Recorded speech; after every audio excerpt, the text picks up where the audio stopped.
The biggest issue right now for the economy and for millions of Americans is the fate of the next federal stimulus package. Congress has been unable to strike a deal, even as emergency benefits expired last Friday. Yesterday, more than 100 current and former CEOs from companies like Starbucks, Merck, Walmart, Alphabet, and so many others made a call to action, signing a letter to top negotiators asking for urgent aid, not for their own businesses, but for small businesses. The CEOs say there could be catastrophic results for the economy if those businesses are allowed to fail. In just a few minutes, we're going to speak to a bipartisan pair of U.S. senators trying to get a wide-ranging new aid package passed in the next stimulus bill. But first, we're joined by the man who organized that letter to congressional leaders, former Starbucks chairman and CEO Howard Schultz. Howard, thank you for joining us this morning. Want to talk about this letter, what it took to put together, and in particular, how much money at this point you think we're talking about?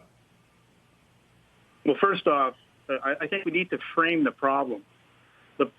Since February, over 3 million small businesses have closed. And if we continue down this path with no significant stimulus that basically is a bridge to the vaccine for every small business in America, we estimate that between 35 and 45% of the 30 million small businesses in America will begin to permanently close by Labor Day.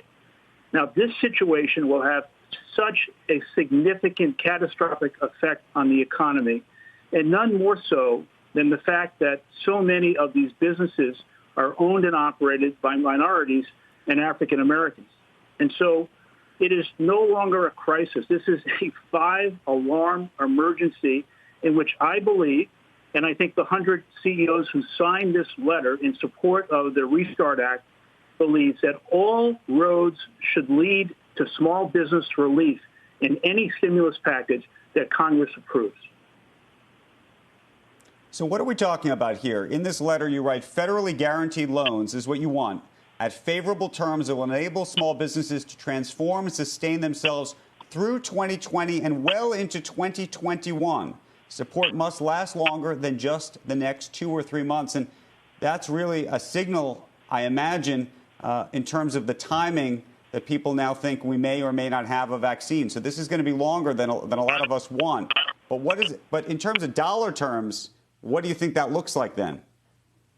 Well, let me just be clear, because what you just read is very important to make sure people understand. This is not a bottomless handout. This is low-interest money, federally backed by the government, that will be paid back over time. However, I do believe that the businesses facing the most dire consequences in terms of their inability to survive should be given forgiveness at certain points. But we are probably talking about the kind of money that is close to $1 trillion. Now, as large as that sounds, the economic shortfall of not doing this is much, much greater. And if you just do the math, not only are we talking about small business across the country closing, but we're talking about massive levels of unemployment. In addition to that, and this is really critical, the municipalities across the country, every city and every state is facing insolvency in terms of their budget.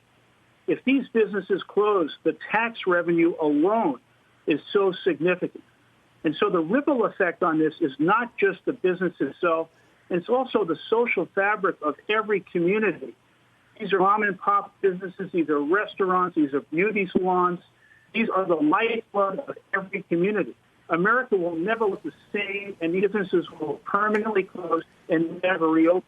And so this is not a time for politics. This is really a defining moment of how bipartisanship and American capitalism can benefit the American worker, small businesses, and the American people at large. This is so vitally important. Let me restate this. It's not crisis anymore. We are on the clock.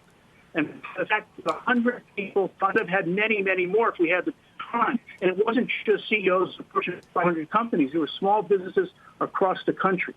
And so when you're looking at the fact that small businesses represent approximately 44% of private sector workers, representing 44% of the GDP, this is nothing has ever been like this in American history, that we can be looking at the wipeout of every small business in the country over the next couple of years. And if I can explain very easily, these businesses do not have the cash to retrain their people. They don't have the cash to buy inventory. They don't have the cash to buy rent. It's very, and it's not a big business that would month to month. And they are desperate right now, and a week is like a year to them. And the small businesses that I talk to are in such dire condition